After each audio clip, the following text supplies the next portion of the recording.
High hello welcome to my new vlog. तर आजच्या व्लॉगमध्ये तुम्हाला सर्वांचं स्वागत आहे। तुम्ही थंबनेलवरून तर बघितलंच असणार की मी काय बनवते, पण तुम्ही आता इथे पण बघणार आहे मी काय बनवते आणि कसं बनवते पहिली गोष्ट तर। आणि welcome to my bachelor kitchen. आणि कसं असतं ना, हे किचन बॅचलर किचन आहे, सो याच्यामध्ये खूप थोड्या गोष्टी असणार आहेत। म्हणजे आपल्या घरी कसं खूप गोष्टी असतात, आपल्या खूप सगळं असतं, पण इथे आम्हाला जितकं लागतं ना डेलीसाठी आम्ही तेवढंच ठेवतो।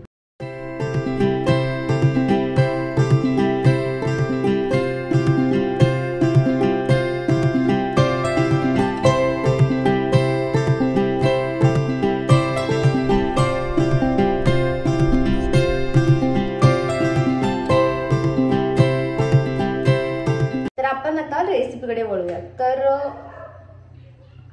मी आज बनवणार आहे पोळ्यांपासून एक रेसिपी, जी आपण ब्रेकफास्ट मध्ये खाऊ शकतो आणि तुम्ही खाल्ली असेल बहुतेक तुमच्या घरी, कारण की मी जिथून येते म्हणजे नगर भागातून, तिकडे हे बनवतात, आमच्या घरी पण खूप बनवतात। आणि सी हे असं दिसतं। आता हे काय, तर मी पोळ्यांचा क्रश केलाय, म्हणजे ज्या उरलेल्या पोळ्या होत्या, कारण की मला ना अंदाजच कळत नाही पोळ्यांचा की किती पीठ घ्यायचं असतं आणि किती पोळ्या लाटायच्या असतात। कधी कमी होतात, कधी जास्त होतात, सो मला अजूनही अंदाज कळत नाही। सो मग मी म्हटलं की पोळ्या उरल्या आहेत जास्त, तर त्या वेस्ट जाण्यापेक्षा आपण त्याचं काहीतरी करूयात। तर याच्यामध्ये मी काय केलंय, तर मी 3 मिरच्या टाकल्यात, हिरव्या मिरच्या, त्याच्यानंतर मी थोडंसं लसूण टाकलंय त्याच्यात आणि जिरं टाकलंय, त्याच्याने इतकी छान टेस्ट येते ना। तर रेसिपीला आधी सुरुवात करण्याआधी आपण घेऊयात कांदा, त्याच्यानंतर टोमॅटो, आणि आपण याला कट करूया, ठीक आहे। तर हे कट करते तो पण तुम्ही माझ्या गप्पा मारू शकता, काय प्रॉब्लेम नाही। आता माझ्या डोळ्यात पाणी येणार आहे, कारण की मला हा कांदा रडवणार आहे। मग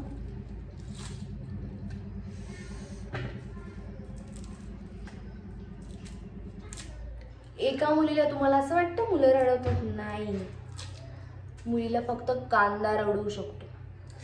आणि आता हे फक्त कटच नाही केलंय मी, तर मी याला आधी वॉश करून घेणार। तर मी याला व्यवस्थित वॉश करून घेतलंय, आणि वॉश केल्याशिवाय तुम्हीही कधीच असं खाऊ नका विदाऊट वॉश। त्यांचा आवाज, लहानपणी असा आवाज आल्यावर आपण घराच्या बाहेर जाऊन असं बघायचं आकाशात की अरे बापरे किती लांब आहे, किती लांब आहे, किती जवळ आहे, किती जवळ आहे। तर कांद्याने तर मला रडवलाय, पण आता बारी आहे कोथिंबीरची। तर मी खूप मोठी कोथिंबीर घेते, बघा, खा यार, हिरव्या पालेभाज्या खा, जरा चांगलं असतं। कोथिंबीर घ्या, कारण की तशी पण ती खराब होणार आहे, फ्रीज नाही येते, मग जास्त वापरा ना। मला खूप आवडती, प्रचंड कोथिंबीर टाका तुम्ही, मी मॅगीमध्ये पण कोथिंबीर टाकते, म्हणजे हसू नका, सिरियसली, मी व्हेजिटेबल मॅगी बनवते। तर आपण हिला वॉश करून घेऊ, ओके। नाही वाटत आहे असं छान, मी असं कट केले थंबनेलला फोटो टाकायला। तर मी असं कट केलंय, आपल्याला काय नाही, 3च गोष्टी कट करायच्या आहे फक्त, जास्त काही करायचं नाही आहे तामझाम। आणि मी हळूहळू करते व्लॉग, तर तुम्ही 5 मिनिटात बनवू शकणार ही रेसिपी फॉर शुअर। तर हे मी असं काढून घेतलंय, आणि आता आपण स्टार्ट करूया रेसिपीला। तुम्हाला मी इकडचा पोर्शन पण दाखवेल की इकडे मी काय करते। तर फर्स्टली आपल्याला टाकायचं तेल, जे मी आपलं जे शेकर असतं ना त्यामध्ये केलंय, त्यामध्ये तेल टाकलंय। काय करणार आता, जुगाड करावा लागतो लाईफमध्ये, आणि आपण तेल टाकूयात। आणि खरं सांगू, ही एक टिप म्हणून घ्या, तेल जरा जास्त टाका, कारण की कसं असतं ना, ह्या ज्या पोळ्या आहेत ना, ह्या जशा कोरड्या होतात, आपल्या घशाला असं थोडं वेगळं वाटतं जेव्हा आपण खातो तेव्हा, तर थोडंसं त्याच्यामध्ये ऑइली हवं। तुम्हाला वाटत असेल याच्यामध्ये तुम्ही जिरं टाकलंय, तरी सुद्धा इकडे पण तुम्हाला जिरं टाकायचं। कधी कधी ब्लॉग चालू असताना ना मी खूप गोष्टी विसरते, त्याच्यात मी मोहरी पण टाकणार आहे, आणि मी मोहरी टाकते मोस्ट ऑफ द, खूप म्हणजे मसाल्याची भाजी सोडून मी सगळ्या याच्यात मोहरी टाकते। आता का, तर मी तुम्हाला सांगते, जिराने ना ताप जातो, जिराने म्हणजे जिरं जे असतं ना त्याच्याने आपल्या शरीरामधला जो थोडासा ताप असतो, कणकण असते, काय असतं ते कमी होतं। आणि मोहरीने काय होतं, आता थंडीचे दिवस आहे, तर मोहरी ही बेस्ट आहे थंडीच्या दिवसांमध्ये। मोहरी आपल्या पोटाला गरम ठेवते, सो त्याच्यामुळे मोहरी, म्हणजे आपल्याला असं वाटतं की आपण फक्त स्वयंपाक करतोय जिरे मोहरी टाकायचं, पण याचं खूप मोठं महत्त्व आहे याच्यामागे। मला याची पण भीती वाटते खूप जास्त. मला गॅस कमी करा असं जर होत असेल.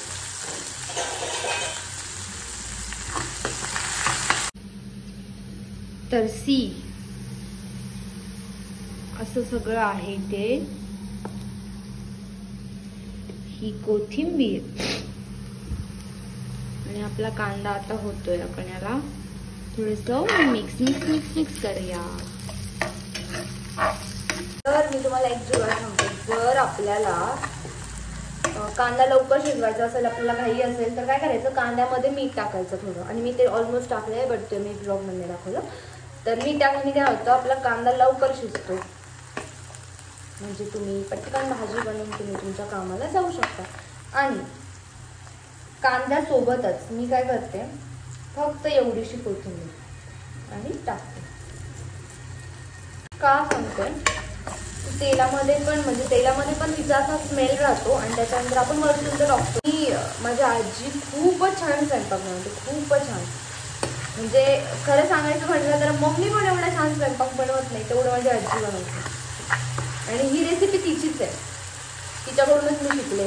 आणि मी असं शिकले, असं कधी घरी बनवलंच नाही. मी जेव्हा इकडे पुण्यात आले तेव्हा मी बनवायला शिकले हळूहळू. मला आधी म्हणजे कधी होती मिळता पण इतकी छान नव्हती. मग मी पोळ्या शिकले. तुम्ही ना भले तुमच्याकडे मसाले नसू देत, भले तुम्हाला रेसिपी यायला म्हणजे नाही आली तरी चालेल, पण स्लो कुकिंग ही मेथड यूज करा तुम्ही. Wow, it's wow really. कसं असतं ना, आपण असं टेस्ट येण्यासाठी खूप मसाले टाकतो, खूप हे गोष्ट टाक ते गोष्ट टाक. पण कसं असतं ना, जोपर्यंत तुम्ही स्लो कुकिंग नाही करणार, पूर्ण तो जो टोमॅटो आहे तो पूर्ण त्याच्यामध्ये त्या रेसिपीमध्ये मिक्स होऊ द्या. पूर्ण तो त्याला तेल सुटू द्या. खूप छान लागतं. सी किती छान तेल सुटलंय मसाल्याला. आणि टोमॅटो पण त्याचं असं पाणी सोडत आहे. असं व्हायला पाहिजे. असं जर झालं तर मग रेसिपी खूप छान होते. आणि याच्यामध्ये थोडे नंतर म्हणजे थोडंसं ते अजून तेल सुटलं की त्यानंतर तुम्ही मसाले टाका. आणि मसाले पण सेम असेच होऊ द्या. आता आपण हिरवी मिरची तर यामध्ये टाकली आहे. ठीक आहे. आपल्याला गरज आहे थोड्याशा हळदीची. हळदीचं मी तुम्हाला हे नाही दाखवू शकत, कारण की मी हिंगाच्या डब्यामध्ये हळद टाकली, कारण की ते येल्लो असतं, त्यामुळे मला लक्षात राहिलं. त्याच्यानंतर थोडंसं तिखट टाकूया आपण. तर मी तुम्हाला सांगते मी किती तिखट घेते. मला स्पायसी खूप आवडतं पाहिजे एवढं. याच्यापेक्षा पण कमी केलायची मी. हा पण चालेल, जास्त नाही, कारण की मला याच्यामध्ये टाकायचा आहे गरम मसाला, जो मी घरून आणला. तर मी हा मसाला बोलवते, कांदा लसूण मसाला. हा पण आपण टाकून द्या. माझ्या मम्मीने मला घरून दिलाय मसाला, पण मी हा कशामध्ये काढला नाही आहे, कारण की माझ्याकडे डब्बेच नाही आहेत उरलेले. थोडासा दिसतोय का तुम्हाला, हात थरथर कापतायत. थोडासा मसाला थोडासाच टाकतो, हा पण खूप जास्त झाला. आणि आपण काम करतोय ना, तर ते लगेच ठेवून द्या. याच्याने काय होतं, आपल्यालाच पसारा आवरायला जर कमी जड जातं. आता आपल्याला हे पूर्ण याच्यामध्ये टाकायचं आहे. ठीक आहे. आणि गॅस कमी करायचा आहे, कारण की आपण जेव्हा एखादी वस्तू वरतून टाकतो ना, तर खालची गोष्ट ती जळते. त्याच्यामुळे आधी बारीक कमी गॅस करा आणि मग व्यवस्थित ते सगळं मिक्स करा. तर त्याच्यामुळे तुम्ही जास्त तेल यूज करा. नंतर टाकलं तरी काही प्रॉब्लेम नाही, मी नंतरच टाकणार आहे.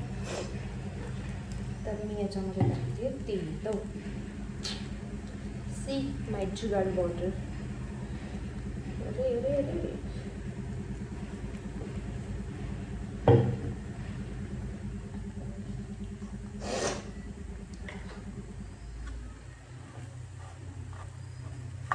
आता मी हे मिक्स झाल्यावर मी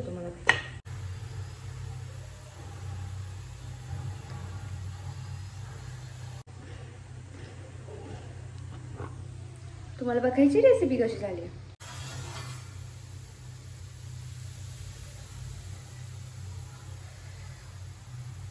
मला असं वाटतं अजून याला थोडंसं होऊ देऊयात आपण.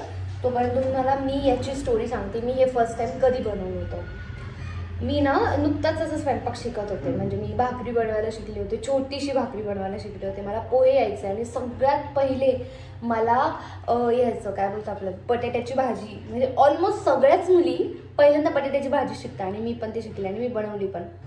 आणि एक दिवस असं झालं ना, मम्मी आजी घरी नव्हते, पप्पा जॉबवर होते आणि माझा भाऊ पण लहान होता माझा आय थिंक, हां, आणि मी होते आणि माझे बाबा होते घरात.